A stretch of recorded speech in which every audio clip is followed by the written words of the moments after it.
টাবলু ভাই কি করেছেন? টাবলু ভাই আজিজ ভাইয়ের জন্য একটু তদবির করেছেন। কার হ্যাঁ কাছে করেছেন? হ্যাঁ হ্যাঁ একজন যে দাবি করে যে সে হচ্ছে সমন্বয়ক। হ্যাঁ এখন সেই ছেলেটি কি করেছে? তাকে রেকর্ড করেছে এবং সেটি ছেড়ে দিয়েছে। এখন আমি আজিজ ভাই সম্পর্কে বলি। আজিজ ভাই কিন্তু বাংলাদেশের একজন নামকরা পেডিয়াট্রিক সার্জন এবং তিনি হুম, অসংখ্য ডাক্তারদেরকে পড়িয়েছেন।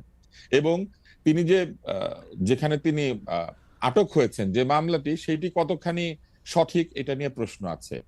হাইকোর্ট যেখানে আজিজ ভাইকে জামিন দিয়েছে, সেখানে জেল গেটে তাকে ধরে নিয়ে আবার তাকে বন্দি করতে বাধ্য করাটা কিন্তু আমি মনে করি যে হাইকোর্টের জামিনের প্রতি এক ধরনের অবমাননা দেখানো।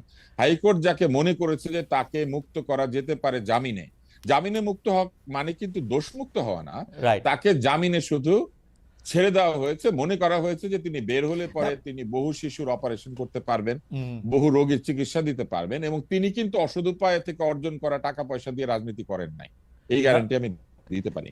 সব লোক তো আর খারাপ ছিল না, বহু লোক এমপি হতে চায়।